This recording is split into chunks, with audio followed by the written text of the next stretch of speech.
Good afternoon to all. I'm Enrico Escher, Executive Director of the Frank J. Veith International Society. As you may know, the mission of this society is to advance vascular surgery in the 21st century. The current webinar is a perfect example on how we can contribute to this goal. So thank you, Dr. Caligaro, for coming up with the idea on how to help promote women in vascular surgery. And thank you, Dr. Reed, for helping us organize this webinar.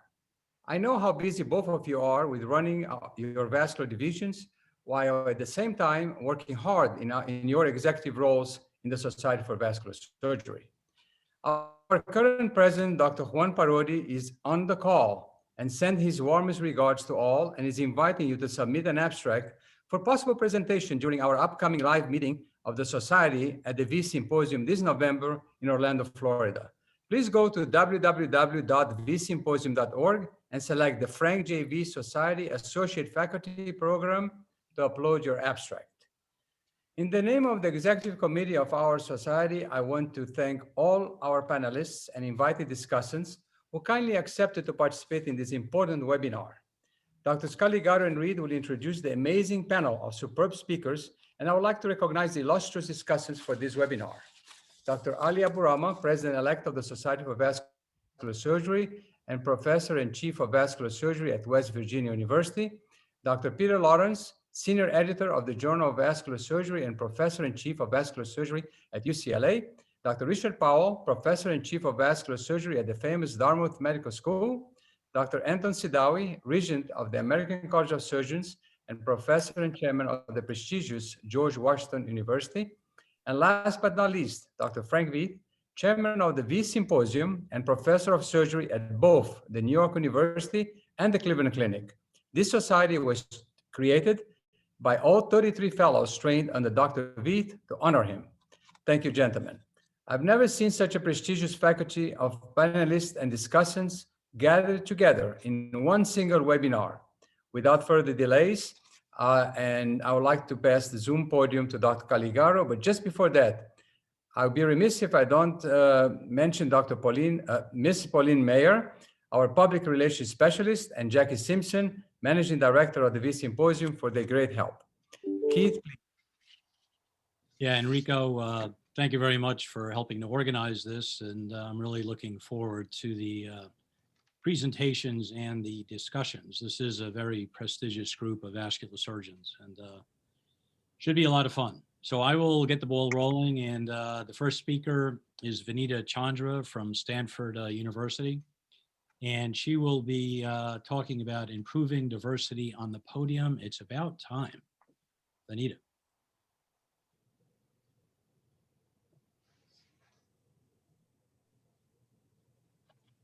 Good morning. At least it's good morning for me still, but thank you so much for having me here. And it's a great honor to be a part of this group. Like Dr. Caligaro said, I'm going to be talking about improving diversity on the podium. And I thought I would just start with a couple of points about why diversity is even important. I think we all know there's overwhelming amounts of evidence demonstrating the positive impact of diversity across lots of specialties. Increasing the number of diversity within executive boards results in greater profits on the business side. On the scientific and research side, better methodologies, better research opportunities, more publications, you name it. What about on the podium? Well, clearly a more diverse podium can result in improved discussion, increased number of perspectives and opinions, and increased innovation and research ideas. But there's some other benefits as well. We all know that the people going into medicine today are changing. There's increasing amount of diversity in our medical students, and particularly an increasing number of women going into residencies in medical schools. Increasing in diversity on the podium allows these young people to look up at the podium and see people who look like themselves. And hopefully this will increase their interest in pursuing our specialty and joining our organizations, something so important for the future of our specialty. And finally, we all know podium invitations are absolutely important for career advancement and academic promotion. They result in leadership opportunities, industry relationships, you name it. So increasing the amount of diversity and opportunities for academic advancement can result in us helping to break the ceiling for more people. So how are we doing? Unfortunately, not that great.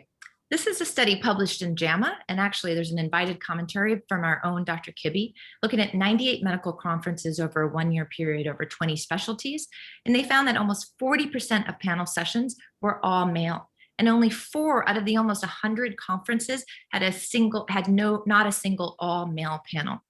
This concept of male panel after male panel after male panel has really become a symbol of gender inequality and has become a big social media buzz, as many of you seen the hashtag Manel across various social media platforms. It's really important, however, when we talk about diversity, that we don't just limit it to gender. We really need to think about diversity of race, ethnicity, religion, sexual orientation, age, geographic location, etc. And it's also really important to think about diversity in all different aspects and at all times.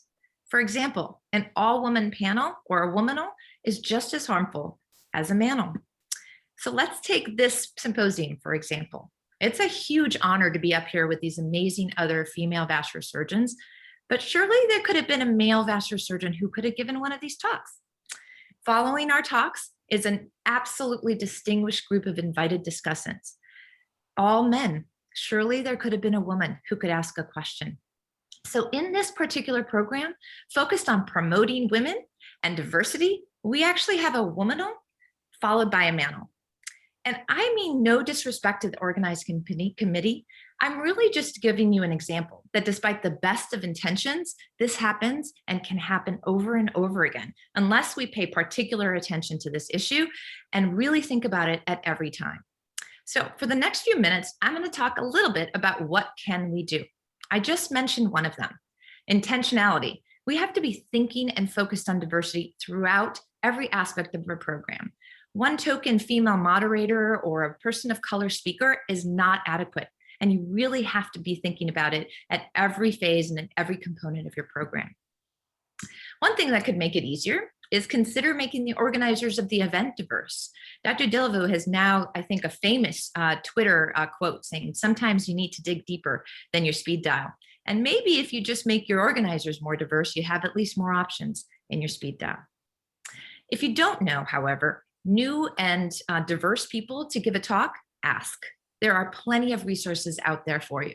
The SVS has a DEI committee. And actually, if you ask any one of us female surgeons, we actually have a live, curated, up-to-date list of female vascular surgeons across the country with their research interests, their expertise, etc. So you want a name, we can get it for you in an instant. But then when you get a name, you need to give these people a chance. I know it's difficult to suggest a name and ask someone to get on the podium you've never seen before. But to see the same person give a talk on aortic dissections 30 times in a row is really not pushing our specialty forward. These women and people of color and diverse candidates within our field are equally talented. We just have to give them an opportunity. On the other side of the spectrum, if you are given the invitation, graciously accept. We have to say yes. And unfortunately, imposter syndrome is real and something we have to accept and move on from. And if any of you don't know what imposter syndrome is or haven't seen this interview with Michelle Obama about it, I highly recommend you Google it after this program. If you absolutely have to say no, if you really don't have expertise in the topic or you have another engagement, suggest another diverse candidate. Just saying no, the organizers will go right back to their speed dial. And finally, I urge all of us, whether you're diverse candidates or not, to be an advocate for diversity. This is how we really make change. If you're a speaker or participant, ask who else is on the panel when getting your own invitation. And if it's not diverse, turn it down or maybe suggest another woman or person of color speaker. If you're a conference attendant and there's lack of diversity on the program, consider declining, but let the organizers know the reason for it. And finally, if you're in the industry and your industry sponsor, feel free to make sure that there's gender and racial and geographic balance in the program before giving your money. I want to end with this recent statement from our director of the NIH, Dr. Francis Collins, who says this. He says, starting now, when I consider speaking invitations, I'll expect a level playing field where scientists of all backgrounds are evaluated fairly for speaking opportunities. If that attention to inclusiveness is not evident in the agenda, I will decline to take part. I challenge other scientific leaders across the biomedical enterprise to do the same.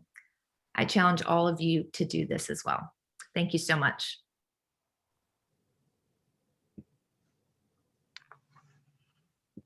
Okay, Anita, thank you. I appreciate your presentation there. And before I introduce the discussant, I do want to say this has been a pretty ongoing problem. I mean, in my SCVS presidential address in 2008, I addressed the lack of disparity then among vascular surgeons in terms of women and race. And we made some headway, but certainly not enough.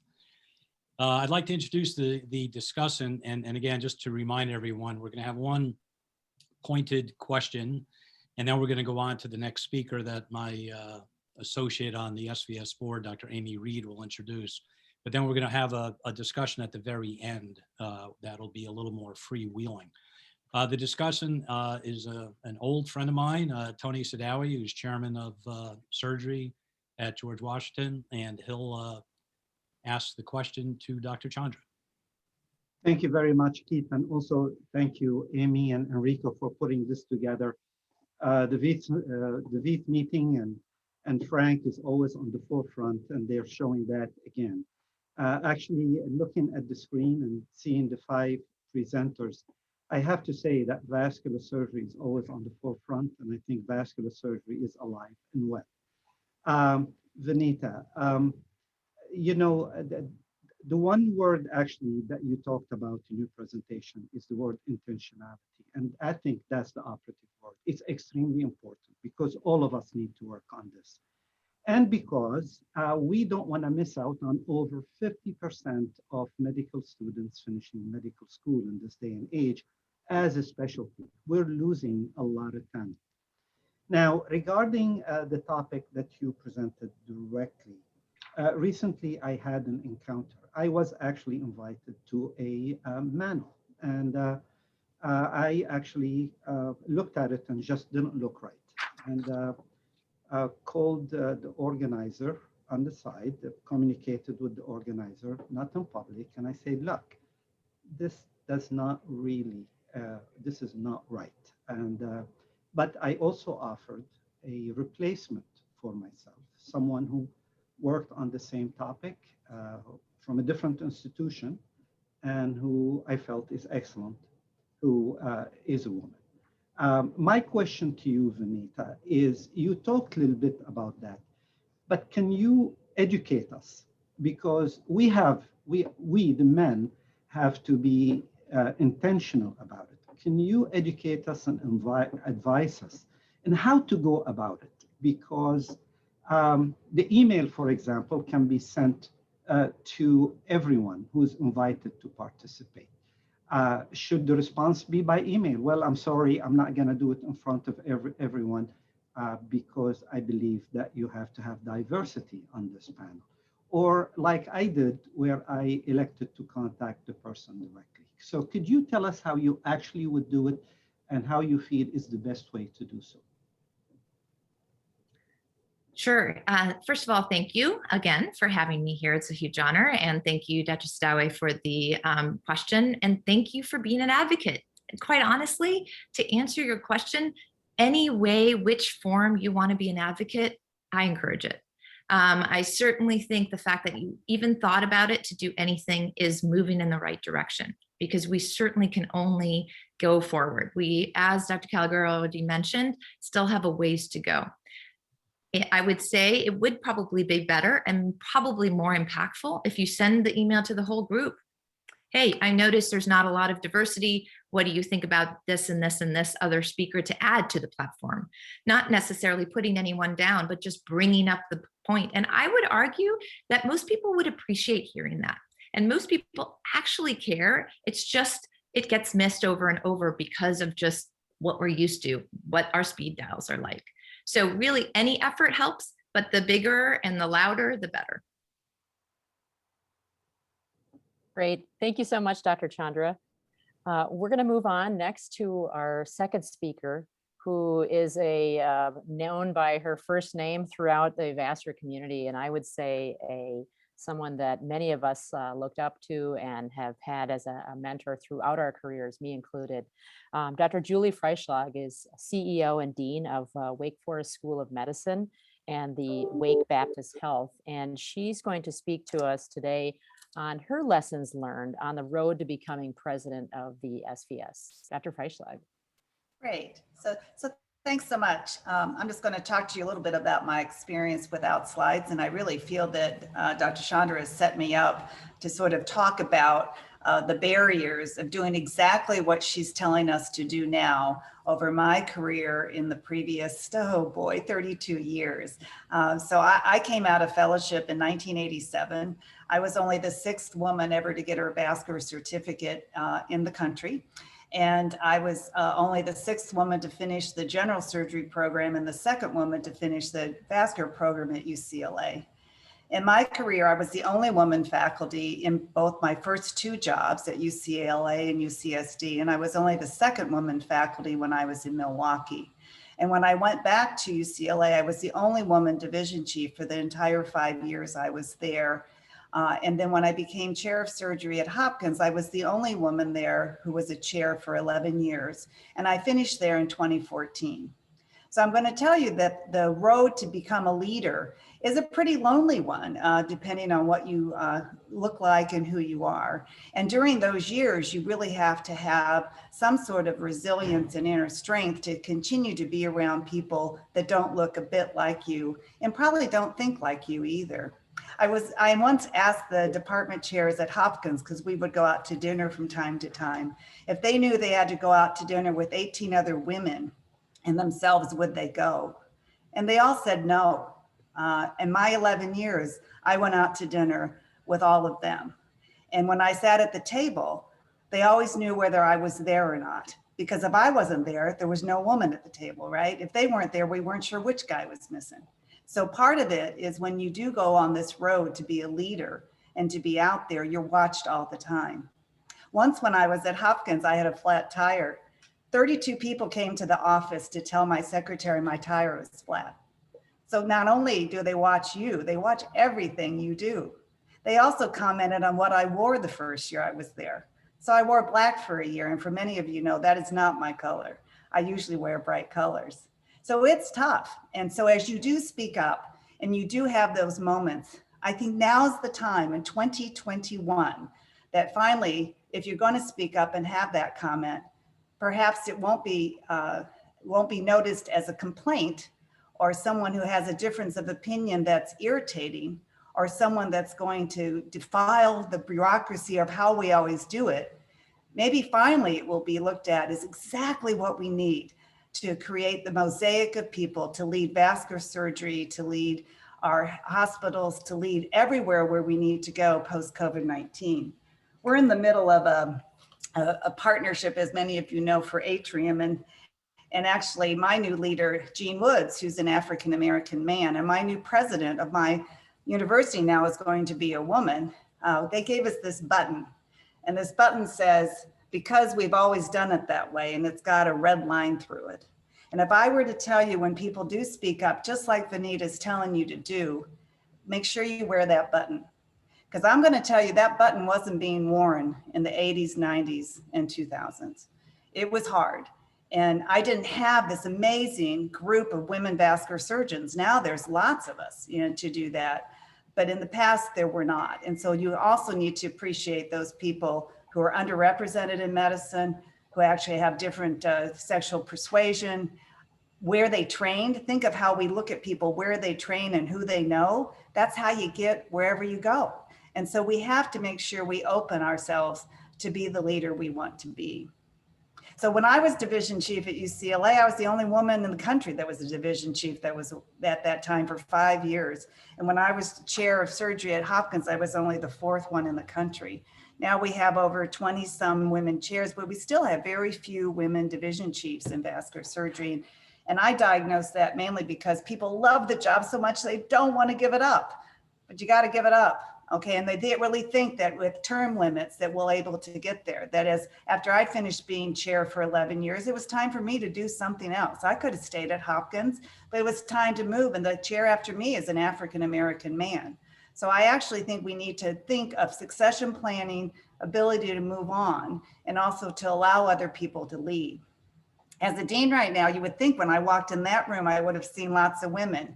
It's been about 22% of deans for, I don't know, the last 40 years. And I challenged the new head of the AAMC, David, to say, what are we going to do about that? So he put me on the board of directors. So everything that Dr. Chandra said is perfect. When they asked you to do that, go do that. I'm on the board of directors of the AAMC. It's very important. I'm a trustee of Aga Khan University. I was just on the phone with Dr. Hayter, who's the dean of Karachi, looking at their issues with COVID. You need to raise your hand and do that so that you lead. Because many of you know there's been a Twitter just going out right now is you can't change things until you're in charge. You can influence, you can raise your hand, and many of you know I tell you always raise your hand, have a comment, tell them who you are, but you can't change anything until you're in charge. So with my charge through my career, I've been president of many societies. I've been on the American Board of Surgery, but I got on that from the Association Academic Surgery. I did not get on there from the Vascular group because that's when we had a tumultuous time with the board. I also became a regent of the American College of Surgeons because I was on the Board of Governors, and that was through the Association of VA Surgeons. That was not through the Vascular Surgeons. So I will tell you to go out and diversify your portfolio where you can lead. And I was very active in the AAS, the AVAS, as well as the surgical chairs group, and along with the American College of Surgeons. So I had an opportunity to meet, network, and meet others. And that's the key. You got to meet others. So my last advice would be for all of us, when one of those young people says something crazy, you know, as far as how they want to Zoom meetings like this or have virtual visits for your patients or figure out something new, and your first impression is, oh, that's nuts, I'm not doing that. Stop right there and say that might be the best opinion I've ever had, and figure out how you're going to put that into your mosaic. Because the only way you're going to get more diversity here, as I'm still the only woman president of this society, is to say those opinions that are different are worthwhile and may actually be better than your own. Thanks so much. Thank you, Dr. Freischlag. And I can say Julie always lights passion and fire. And I can remember, and Julie probably remembers this, and probably some on the panel as well, and discussants of when we were at the VAM in Baltimore. And we had our women's breakfast, and Colleen Brophy and Julie said, you know what, we need to put another slate of candidates up for our executive officers for the SVS. So we crafted this this panel and these nominees, and she said, Amy, you're gonna get up and do it. So that was my crazy. So I went in the bathroom like, oh my God, you know, how am I gonna do this? And so I think Julie has just been an outstanding light for all of us and inspiration. I'd like to invite Dr. Ali Abu Rama, who's the professor in chief of vascular surgery at Western Virginia University and our president-elect for SVS, to ask his burning question of Dr. Freischlag. Dr. Abu Rama? Yeah, thanks, Amy. I need to start first by thanking Enrico and Keith and you, Amy, for asking me to be participant in this critical issue facing not only our society, but I'm sure many medical and professional associations in the United States, perhaps worldwide. Nobody can deny the fact that what Dr. Freischlag achieved in our specialty, probably a dream for every woman or every member of diversity who dreamed to achieve what she have done. And with that in mind, I'd like to ask Julia May perhaps to address this issue. My question to her, what advice would you give members of various diversity, specifically women, other minorities, on what they can or should do to reach the level of success that Dr. Freischlag attained and achieved? And that's a great question. Thanks so much. So I would give you one word: become a sponsor. So mentorship has been very important throughout our careers. And I had lots of mentors, but mentors usually want you to be like them. You know, they want you to grow and be and act like them. And the first time you get a sponsor is when you decide to do something else. And my first mentor was Ron Busatil, who wanted me to be a liver transplant surgeon. I didn't want to do that. And that's the first time I said, I don't want to do what you want me to do. I want to go do this. I've had great sponsors, Westmore, Jonathan Town, that allowed and looked at me for the things I wanted to do, which is to become a chair of surgery or become a dean, and to allow me to grow and where I'm going to be. Talk to me about me having kids. You know, many of you know I was an in vitro mother and went through all of that when I was in Milwaukee. And John even took me off the call schedule the third time so I actually could have Taylor, who just got married 3 weeks ago. That wouldn't have happened without a sponsor like John Town. So be a sponsor, be vulnerable, be open, ask what they need to be successful. This pandemic has been tough on women, okay? It's been tough on their publications. It's been tough on having to take care of their kids and their parents. It's been tougher on women than men. But now as we get out of this, there's gonna be a lot of flexibility available for women as we go forward, and embrace that they're not gonna be at the meetings all the time. They're not gonna be where you want them to be all the time. They need flexibility, as do men. And be that sponsor and put that on your phone every day to say, what can I do to help you get to the next step? It may not be like me, but what can I do to get you to the next step? And step aside and let them do it and not just you. And you'll have more joy watching them do it than you, let me tell you. Thank you. Okay, thank you very much. We'll move on to the next presentation. And by the way, for people submitting questions, we want to encourage you to do that, and we will try to answer those questions at the very end of the presentations. For now, we just want to get through the presentations and each burning question. All right, our next speaker is Edith Zhang, who's Chief of Vascular at the University of Pittsburgh VA, and she will be addressing how to incentivize and retain women as vascular surgeons and scientists. Edith? Great. Thank you. Can you see my slides? Yes. Okay, great.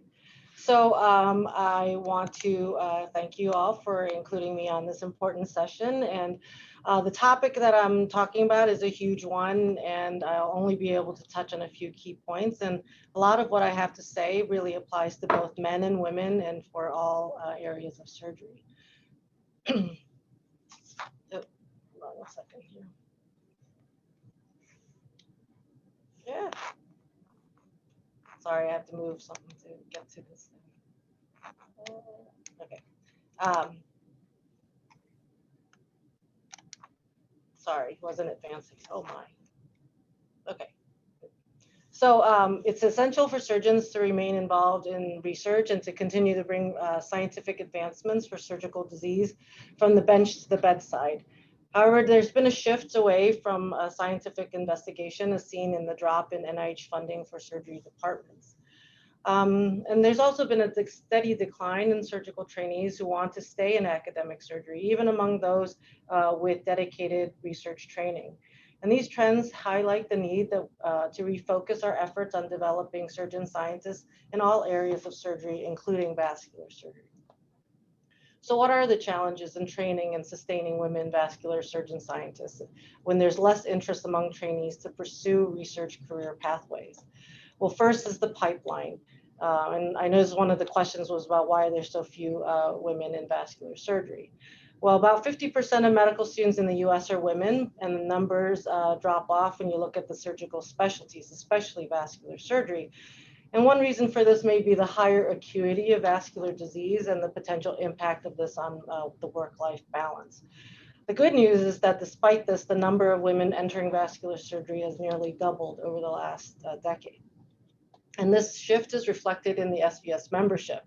So women account for less than 10% of the members that are over the age of 50, that's me, and but make up 38% of members younger than 39 years of age. So this increase in women vascular surgeons will increase the visibility of women in our specialty and will improve the pipeline of women academic vascular surgeons. And the next challenge is mentorship, and as perhaps Dr. Freischlag mentioned, sponsorship. So mentorship is very important to women, and the majority of women who choose to pursue academic surgical careers trained at institutions where there were more than 40 women surgical faculty members. But unfortunately, the AAMC reports that surgery has the second lowest proportion of full-time women faculty of all medical specialties at only 26%, and we're only second to orthopedic surgery, which is a very sad statement. And there's a steady drop of women along the academic medicine career path with disproportionately low numbers of female division chiefs, professors, chairs, and deans. In 2008, only 2% of all surgical chairs were women, but this luckily has increased over sixfold in 2020. And this increase in women in academic surgery leadership positions will provide a larger pool of role models, mentors, and advocates for women trainees who are pursuing surgeon scientist careers. The next challenge is supporting research development, and this usually starts with dedicated research training during residency. But for women trainees, this is often a time to start a family. And that's because program directors and other faculty encourage this because it would have the least impact on the clinical workforce. And unfortunately, this sends a message that research training is less important to women. And the interruption of research and the added stress of having a child result in reduced productivity, loss of momentum, and attrition from the career path. And training programs really need to support childbearing during any phase of surgical training and provide alternate flexible training models and leave policies. I had my daughter as a PGY4, and the male attending once said to me that I had to decide that whether I wanted to be a surgeon or be a mother. And this is not a choice that any woman really needs to make. There are also clear differences between life experiences for women and men academic surgeons. Generally, more childcare and household responsibilities fall on the shoulders of women, and these stressors can derail women from academic pathways because generally clinical work is done during the day, during work hours, but research and administrative responsibilities spill over to after hours where other responsibilities have to be addressed, and these contribute to stress and burnout. So it's very important that women, but also men, have appropriate protected time to accomplish research at work. And this leads to the next challenge, that of self-advocacy. Women and men both need to be able to ask for what they need to succeed as surgeon scientists. These needs include protected time, fair compensation, adequate resources. But unlike men, women are much less likely to ask for or feel that they deserve fair pay or more academic support. And in a poll of surgical trainees, women had much lower minimal and ideal pay expectations than men, and fewer women felt that they had the appropriate negotiation skills. So we can improve the ability of women to self-advocate through career coaching and through senior mentorship and sponsorship. So in my 21 years as faculty, I brought up my compensation once, and it made me so uncomfortable that I actually never approached that subject again. And finally, leadership really needs to advocate for the value of the surgeon scientist. The value of surgical research needs to be disseminated through our institutions and to society in general. This can be done by highlighting research accomplishments and compensating surgeon scientists equally. If there's already an inequity in compensation based on career path, the addition of the current inequities based on gender make being a woman surgeon scientist untenable. But despite these challenges, the future is looking very bright. In the SVS, less than 10% of NIH Career Development K awards were held by women before 2013. This increased to 23% by 2021. But if we look at only the last 2 years, 57% of newly funded K awardees in vascular surgery were women. And then there's also the overrepresentation of women among NIH-funded surgeon scientists. So really, the future is looking very bright. So what we need to do is to continue to build our workforce of women surgeon scientists. And to do this, we must provide women the opportunity to embark down this career pathway by creating an appropriate supportive environment and by providing the tools that will help optimize the success. Okay, Dr. Zhang, that was a really great presentation. And just quickly as an aside, before I introduce the discussants, you touched on one of the issues I think that I haven't heard much about, and that's dealing with pregnancy as a woman, and when do you get pregnant, and all those other issues. And we had a vascular fellow 2 years ago who was pregnant, became pregnant during her training. And she started bringing up issues to me about radiation and other things. And I suggested to her, maybe we should, approach that. And we did a survey of all program directors and trainees. And we invited Dr. Reed to be a co-author of that paper. And even though the paper got turned down by the Journal of Vascular Surgery, I'll have to speak to those editors, I guess. But the answers in the survey were very interesting, and I personally would think that would be a kind of a good topic to discuss at one of these meetings. In any event, we will get the paper published despite it. In any event, the discussion who I'd like to introduce, I'm very glad he could take the time to do this, is Chief of Vascular Surgery at Dartmouth, and that's Dr. Richard Powell. Thanks, Keith. Dr. Zhang, that was a great talk, especially as a broad topic, and I think it was pretty sobering. As a section chief, I'm interested in developing a diverse section. It's a much more interesting place to work. I know Dr. Freischlag right now is thinking, well, that's easy for me to develop a diverse section. I should step down and have a more diverse section chief. But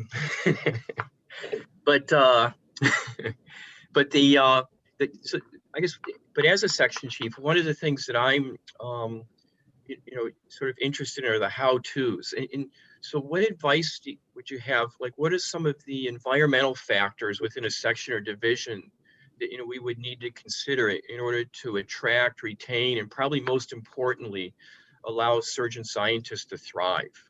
If there are, sort of particular, things that we can do within the section that would, make it a more inviting place. Oh, great. Well, that's a great question. And so I think that first of all, for all surgeon scientists, I think that we need to put emphasis on the importance of scientific investigation in our divisions and departments. I think a little bit in vascular surgery, perhaps, the emphasis on basic research isn't as strong as in other departments. So starting with that. And then to create an environment where women would want to be. And so I think as it's been noted in other talks, that having women as part of the department and division will beget more women because I think there's a strong desire for mentorship amongst women. And then also recognizing that women are not going to strongly advocate for themselves and, advocating for them. I've never, I'm showing my age here, but there weren't a lot of women in the Department of Surgery here. And so I really grew up without a role model. And never advocated for myself, never asked for anything. It didn't help that my husband was chair of surgery, so he couldn't advocate for me as well. So I was sort of on my own island there.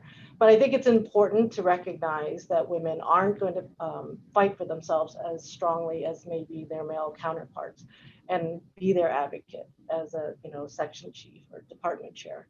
I think that will really start to drive the change for the future. Great. Thank you so much, Dr. Zhang, and Dr. Powell as well. Next, I'd like to move on to our discussant, our speaker, Dr. Ruth Bush, who's professor of surgery and deputy director of health services at Texas A&M. And she's going to be speaking this morning and this afternoon on barriers and strategies to being an academic editor. Dr. Bush? Thank you, Dr. Reed. Just clarify, I'm Associate Dean at University of Houston. So sorry about the mistake. But I'd like to thank the organizers of this session. And I'm similar to Dr. Freischlag, I'm not going to use any slides. I want to give a shout out to my many mentors and sponsors over the years, many of whom, both men and women, are part of this session. Thank you.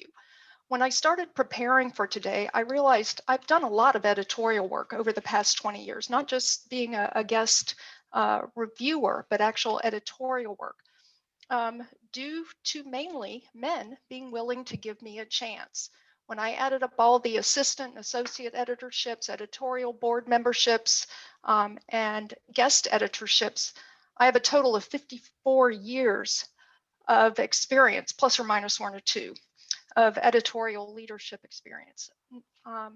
I have not yet, Dr. Lawrence, been an editor-in-chief as Dr. Freischlag and Dr. Kibbe have, but I will be someday.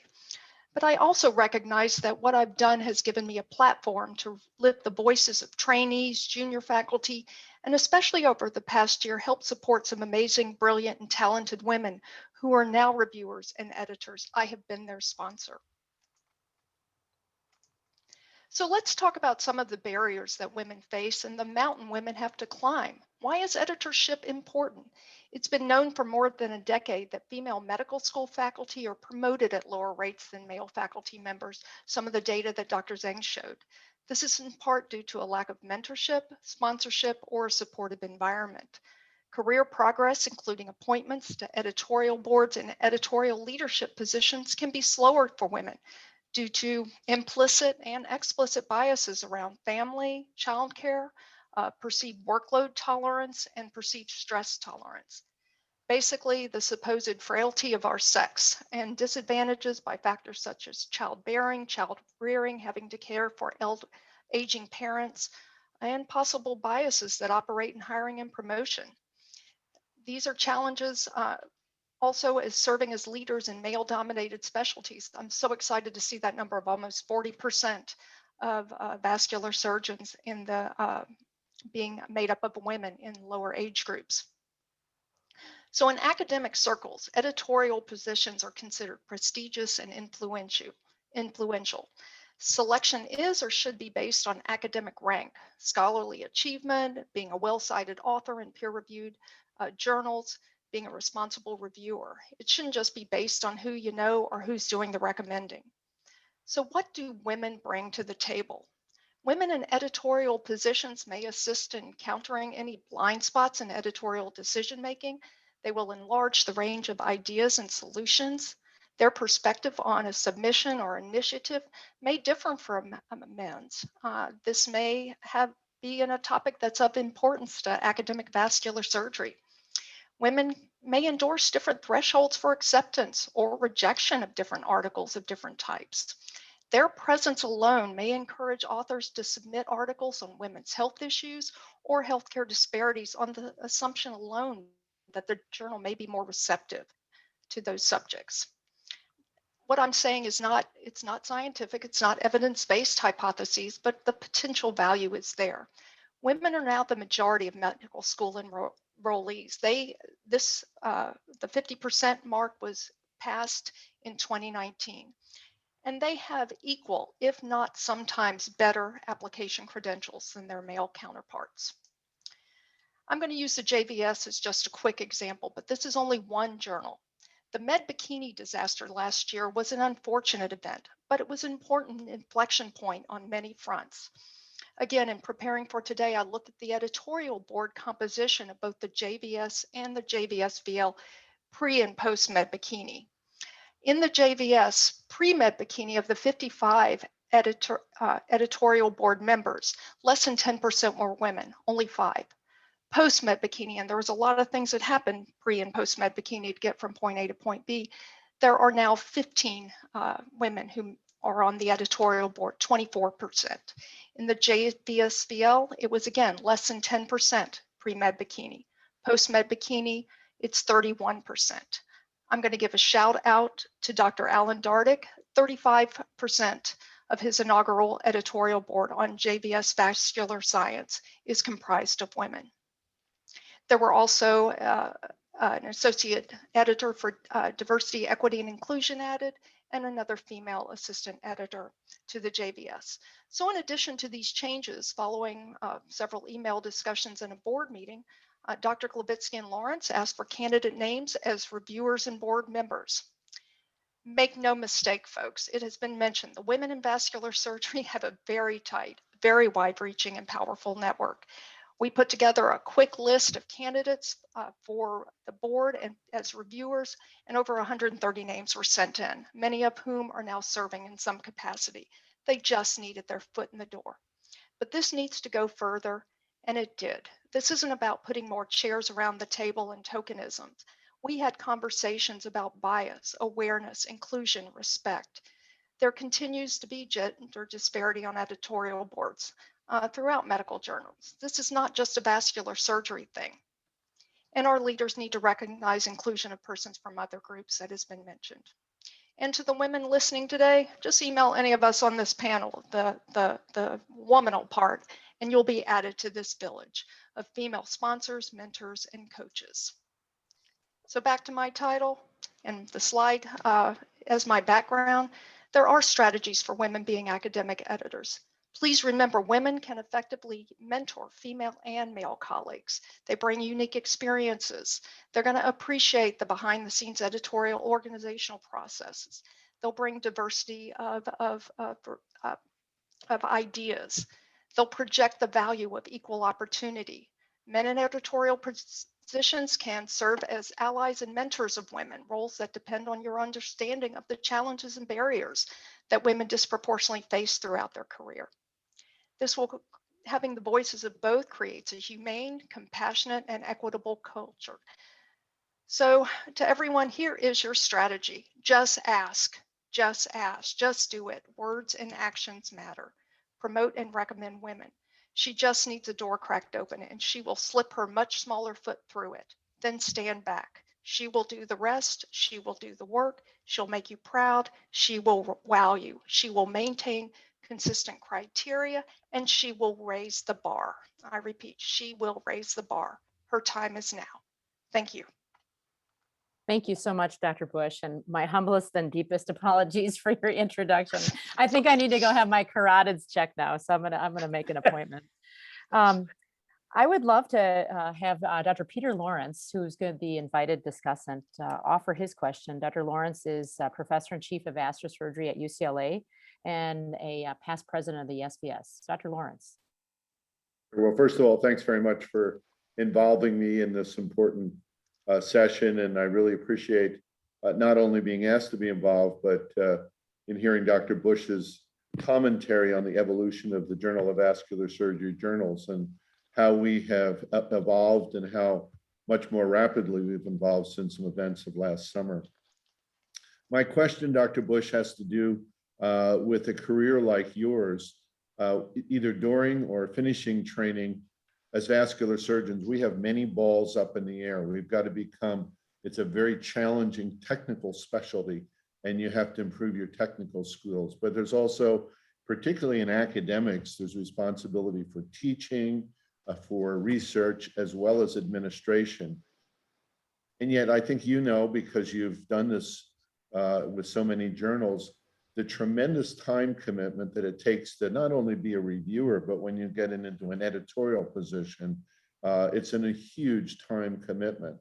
And I've certainly discovered this as the senior editor for the JVS journals.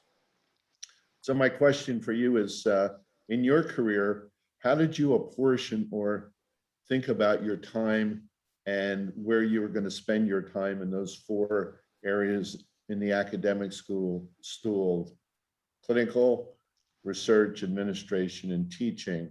And do you have any advice for people listening and for young women regarding their professional career and how they decide what to do with their, particularly their academic, but their editorial time? When do they accept? When do they reject, or do they never reject? When do they look at opportunities, and how do they decide on what to spend most of their time on regarding research, reviewing, and editorial positions?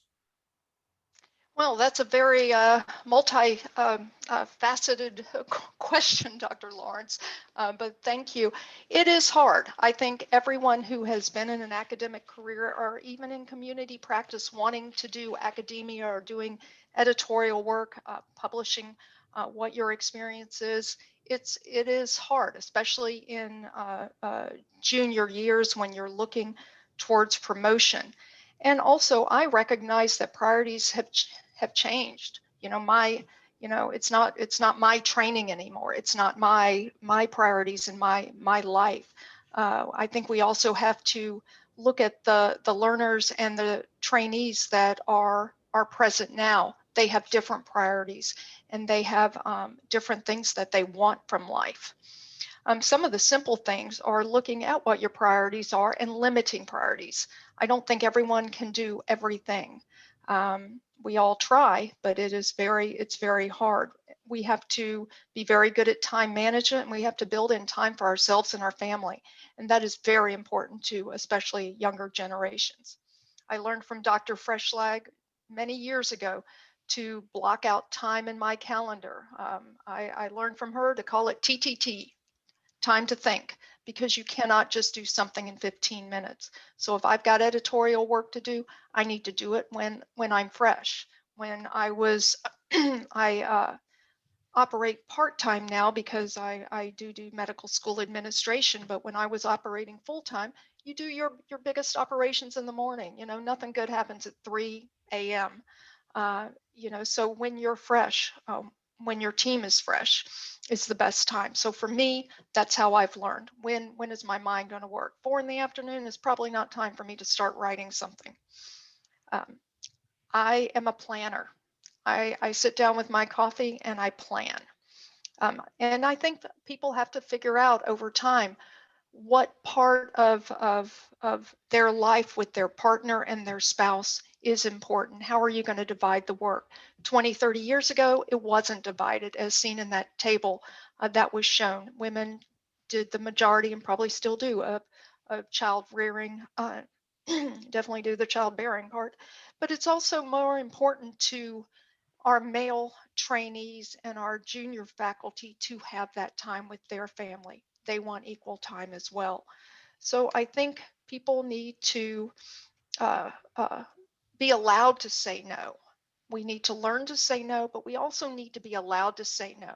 And if someone says no, then they don't get put on the back burner. It just means no to that one item or that one task. It doesn't mean no, oh, well, she didn't want to do this, she didn't want to speak, or it was more important for her to do this than come, talk at a meeting, so I'm never going to ask her again. That needs to go away. That needs to go away. It just means I couldn't do it that one day.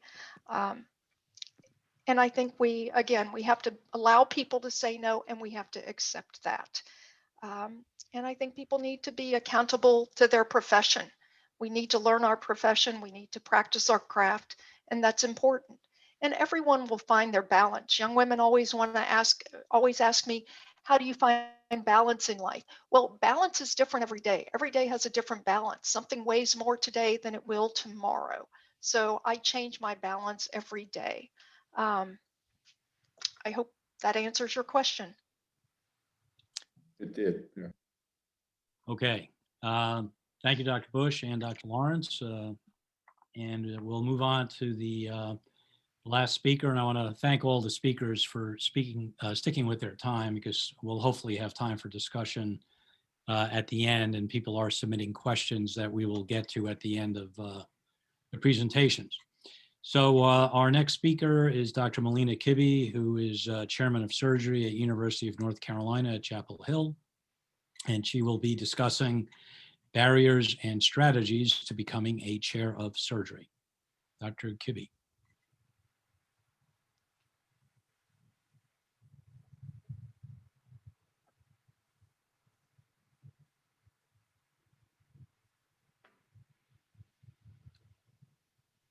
Are you muted? Yeah, are you on mute? Can Melina? you hear me now? I'm unmuted. Yeah. Okay, wonderful. I'll start again. So thank you so much for the invitation. And I am just really happy that all of you decided to have this session, because this is a super important session to be having, especially for our specialty, as has already kind of been elucidated by the other talk. So I'm going to talk about the barriers and strategies encountered in becoming a chair of surgery. So with respect to this particular talk, I do not have any relevant financial disclosures. But I'm going to start with asking you these questions. Have you ever wondered why a male leader is not asked to give a talk like this? Or have you ever wondered why women are introduced as female surgeons or female leaders instead of just surgeons and leaders? Or have you ever been told you need to smile more? These are all questions that are germane to the whole point of this session. So as we know, there is a huge gender gap when it comes to leadership advancement. And I truly think that this graph shows it very well, that as you progress through the career, you can see the reduction in women in positions of leadership. But I will show you this as well, and Dr. Zhang showed it. This is the most recent AAMC data on our pipeline.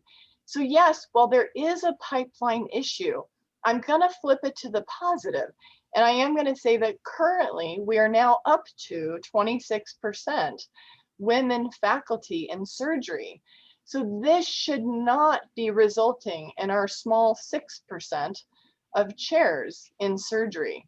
We have plenty of women who are qualified, and as demonstrated by Dr. Lawrence, and basically overnight appointing more women on the board, the women are there.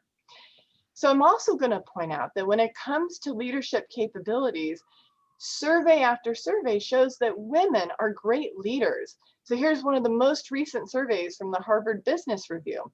And this was a repeat of the survey done in 2014. And it shows that out of all of these traits, women serve higher. Women scored higher than men in all of these leadership capabilities, with the exception of the two at the bottom. So I will then pose this. So if there's enough qualified women to lead, and the competency of women rates higher than their male counterparts, then why don't we have more women leaders in surgery? I'm going to tell you that in large part, it is because of implicit bias. So women are not often thought of for leadership positions. And this is very true in our own specialty of vascular surgery. And leadership positions, because of a lot of the implicit bias, are just less attractive to women who don't want to subject themselves to a lot of this. So I'm going to show you two examples just to highlight this in our own area. So one example, and again, there is no ill intent with what I will show you, but it has to do with the invitation for this very talk. And again, I know there was no ill intent, but words matter, and our choices of words matter. And to show you this is not just a problem with men, I just saw on Dr. Zhang's slide, she used the same term. So Dr. Zhang had this as well. This is an archaic term, and we should just be using chair, because these little words like this have implicit bias associated with it. And another example happened in our specialty last year. And so there was a panel session that was arranged to address the impact of COVID-19 on vascular surgery. And as you can see, we have this mantle of 9 from this screenshot. So once this was pointed out to the organizers, they then assembled a different panel session of all women, this time on COVID-19's impact on career, pregnancy, and family. Is this not a topic important to men?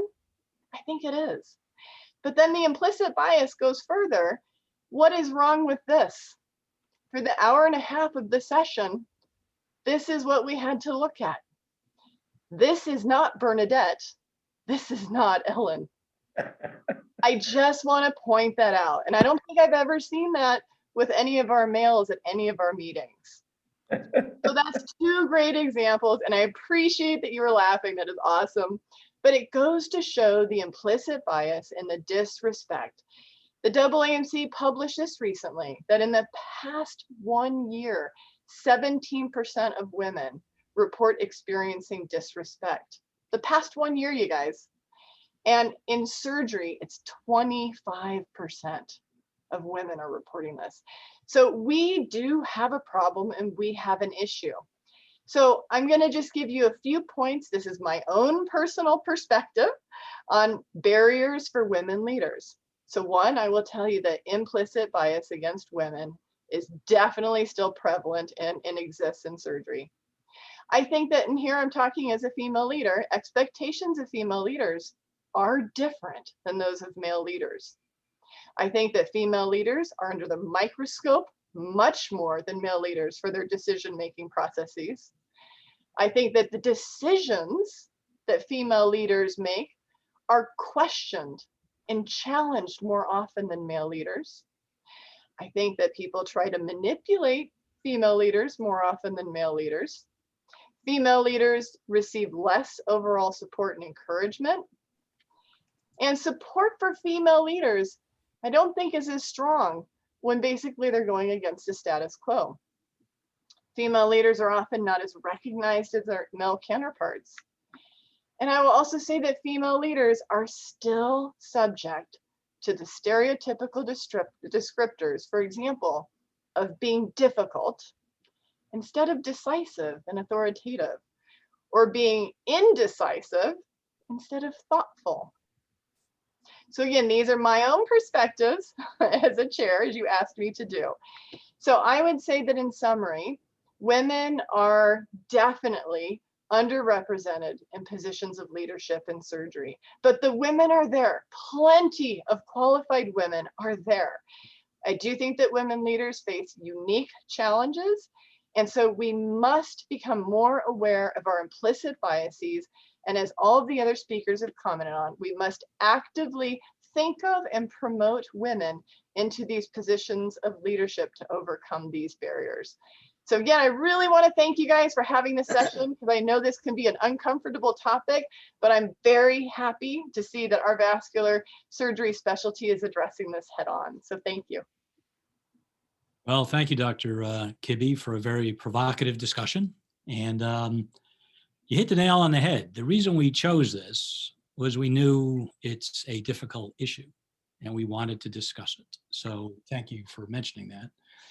I'd like to introduce the discussant who is known for not avoiding controversy, but now Dr. Frank Veith is well known to all of us. And I have to say, of all the people I know, he's been really pushing for more vascular surgeons, whether they're men or women, to become chairman of surgery. And I really believe that strongly. He's been saying that for about 20 or 30 years now. So anyway, Dr. Veith, would you please ask your burning question of Dr. Kibbe? Well, yes, thank you, Keith. I must say, Melina, that was a very insightful, great talk, and I thank you for it. Before asking my questions, I'd like to congratulate the organizers of this webinar. I think it's been very timely. It's been really beautifully done, and a great webinar. And hopefully lots of people will watch it because it's been recorded. I'd also like to preface my question by saying that I, as an individual, have always regarded women as my equal, and in many cases, my superior. And this has been evidenced by my hiring practices, our choice of speakers at the Veith Symposium, and by the fact that 2 of my grandchildren are going into vascular surgery, and in both cases, they're ladies. So I think I put my money where everybody else's mouth has been. And this is a great topic. And Melina, my question for you is really in 2 parts. You are a trained and qualified vascular surgeon. As chair of surgery, how do you maintain your skills and expertise in your specialty? Number 1. Number 2, is it important? And the second part of my question, how do you balance the needs of vascular surgery and those of general surgery in your department? Great talk, Melina. Hope you can answer those questions.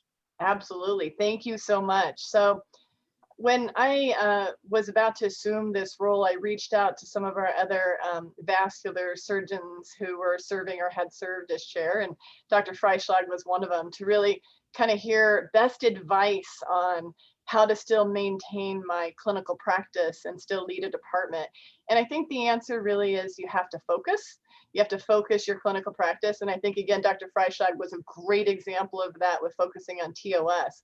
So I have done that very thing as focus, but I still take call with the group and I'm still very involved. And when it comes to how do you maintain your skill, well, part of leading a department is you're most likely also running your departmental M&M, et cetera. And as Dr. Freischlag knows, being editor of a very broad, diverse journal, JAMA Surgery, keeps me very much well informed in a broad array of topics, so much so that I think my residents are not happy with the fact that I have that role, because I am informed on clinical trials.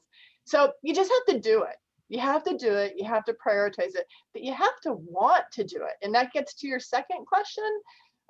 You should not be interested in being a chair of a department of surgery unless you have an interest beyond your specialty, because you cannot show favoritism.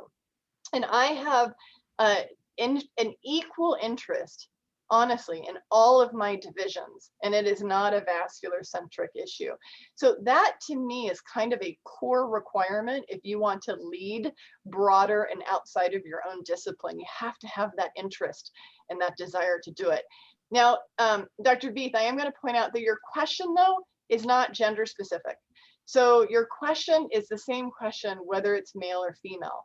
And so I do want to kind of turn it back to say that I think a burning question related to the topic that you all invited me to talk on is, how do we overcome these implicit biases and the disrespect to women, not only in vascular surgery, which I do perceive is a pretty significant issue, but in surgery in general? How do we do that? Do you want to address that? Can I turn it back to you? Absolutely. I've never had a problem with this. I've always felt that people should be evaluated on the basis of their qualifications, their achievements, their accomplishments. And for me, it's never been a problem with regard to either race, sex, or any other minority qualifications. I don't really have a problem with identity. And I think it's an individual thing. If somebody has a bias, they have a bias, and you've got to address that with individuals. In my case, I really don't believe that I have a negative bias. I evaluate people on the basis of what they've done. And if it's a woman, I put them in the spot where they can talk about it. And I think that is great, but and I put them in a leadership position. Yeah, and I do think that is great. And of course, I'm not singling anyone out, not you either. It's the broader question. Our specialty has a problem. And if any of us women on this call have to see one more mantle in vascular surgery, I think it's just going to be really upsetting. I think the issue with our specialty, it's that folks don't think of the women or invited. Melina, you're right. But let me say that bias, I wrote an article on this, I guess about 1.5 years ago in Vascular Specialty. Bias rules. It rules in all aspects of our society. It rules in our judgment as an editor. It rules in our judgment as a reviewer. And so you're addressing a problem with our society. I think the women aspect, and the race aspect, the religion aspect, that's just a small part of the enormous bias that controls most people's thinking. And I'm very much anti-bias. Right. I know you are. I really appreciate you guys' discussion, but I do want to leave a few minutes. We only have 7 minutes left for our session. You asked me a question. And there's several other questions from globally here. I'd like to start off with perhaps the speakers addressing, because I think this can be far-reaching, really around the world. That Dr. Higurani presented on the question and answer about many of our societies do not have a mentorship program or even a diversity committee. How do we focus on these issues when our societies do not reflect the importance of these efforts? So maybe it's ask Dr. Freischlag to start with that. Well, and I appreciate that question. I've been part of many societies that have groups and wonder how long they need to have them. And I think Melina and I have been very verbal saying until it's not an issue. And so I think part of it is you need to call it out. You don't accept it as an issue that you can't talk about it. I think if anything I've learned this year, running a racial equity task force and learning bystander training, is I actually can speak about race now, even though I'm a white woman. And I think that's what I challenge all of us to do, that even if you're not a woman in vascular surgery or you're not a person of color in vascular surgery, that you need to be able to speak out and understand what the issues are with those people in our group and help them, just like you would help a medical student that gets stressed down by a surgeon in the OR. Your job is to say, don't talk to them like that. Put them on the committee. We don't do manels. We make this happen. We need a diversity committee. We need to have a mentorship committee. We need a sponsorship committee. So being a bystander, even though you're not that group, we need you to speak out and say, we need to have this done and we needed to have it done now. I was just on a panel and talked about being a Black woman, the intersectionality of how that feels. And the Black women on that panel thanked me for once they didn't have to talk about it. I spoke about it. So I think we need to speak up, address it, that it's there, and take it down day by day. Okay, yeah, as we only have about 5 minutes, so yeah, we do appreciate somewhat brief responses. Thank you, Julie.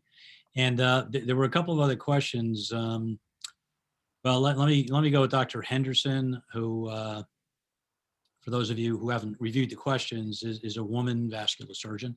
And she asked how, any advice, I guess, as how to navigate your career as a vascular surgery mother. And that's kind of what we addressed before with the survey. Anyone want to tackle that somewhat briefly so we can get to more questions? Anybody on the panel? I do want to just make one before you jump to the speakers, that the APDVS addressed the radiation issue more than a decade ago. And I think that just needs to be continued to be repeated. People don't need to double ed. There are cardiologists, techs, all sorts of people who are women who have families. And so we've addressed this multiple times in the JVS. So I think it needs to be continually brought forth from the program directors and espouse that it's not an issue, and for women to be reassured, at least from the radiation side. So if I can address that question, I think it's important to realize that you can be a good mother without being at every event in your child's life. And you know, I think being a healthy, successful woman with a career often makes you a better mother. And I am a better mother because I have a, you know, active surgeon scientist career, and my children are hopefully no worse for it. And I hire good help to do the day-to-day activities, and you know, because those don't make you a good mother, whether you do the laundry or clean the house. So. Yeah, and I'd like to comment, when my son was 6 and I was the chair of surgery at Hopkins, he asked me if if boys could be surgeons too, because he had only seen me as a surgeon and my husband was a businessman. I almost said, no, you can't, you know. But instead I said, with your mother's help, you too can be anyone you want to be. So it's who they see. And so part of it, he had no idea that other mothers didn't take call, or other mothers came home at 9 o'clock, or on phone calls for the SBS on my phone in my living room late at night. He thought that was normal. So I actually think it is that balance between what you do and what you don't do. And he's good. He's got a job. He's not a surgeon. I failed it that way, but he's a happy guy to make it work. And all of you have met him. I've hauled him around to many meetings and places to do it. But I think men too, now that many men are partnered with women who are physicians and surgeons, there's going to be double people. Edith has done that in her life as well, so that you actually need to take your time to enjoy each step along the way. But I do think it goes on both sides. Again, another opportunity to say, you too, my son, you can be a surgeon if you want, and I won't stand in your way. I just wonder if we could have one last, there's one last question. I thought Dr. Chandra might be able to weigh in to start that, because we just have a minute left. But there's a question from Michael Visser on, from a patient's perspective, and after all, that's why we're all here as surgeons, what could be the benefits of acknowledging this gender discussion? And maybe Dr. Chandra would like to start that. Sure. Great question. It's a topic we actually didn't talk about. And I'm sure you all know there's plenty of data there as well. There's been several studies demonstrating significant improvement in care and outcomes with female physicians. There's a large Medicare study looking at, I think, several 100,000 heart patients, and they had lower mortality and lower readmissions. So women are doing a great job pretty much across the board in medicine. So certainly improving diversity can impact our patients as well. And I love that it is all about them. So important to bring that up. Amy, this is Ruth. Just one last comment. I presented some work at the Women's Vascular Summit. Women have exactly half the number of claims made against them as their male counterparts. So just food for thought. Okay, well, with that, Keith, you want to say something? No, I'm trying to stay on time and I was deferring to you. Okay, thank you. Thank you very much. This has been a really outstanding, superb webinar. I think the best we've had in terms of thought process, contributions, but I also do believe we just start to scratch the surface of this problem. We're not going to change the world with this webinar, but I think we started something with the help of all of you, our illustrious discussants, and certainly Keith and Amy's leadership. And thank you very much, Venita, Julie, Edith, Ruth, and Melina. You gave fantastic talks, but we are going to continue this process. We have not addressed the issues of women vascular surgeons who would like to go into private practice, for example, or those who want to work for pharmaceutical companies, of other things that they can have the option of doing it and choosing to. But I also believe what Dr. Veith said is very accurate. If you want to be invited, and we certainly, all of us in a position that we have, will give you the opportunity and we welcome it. But you have to do the work. You have to do the work. You have to have the interest. You have to send abstracts to the societies and to the symposia. You got to present. You got to be a little bit more visible so we can find you as well. So I think is a symbiotic process. And I thank you all. And Venita, we're going to do better next time. We chose, out of the 12 people, we chose 6 men and 6 women, but we're still very strongly criticized by you. But we're going to do much better. Thank you for constructive criticisms. Thank you very much. Have a good afternoon all. Bye-bye. Thank you. Bye-bye. Bye.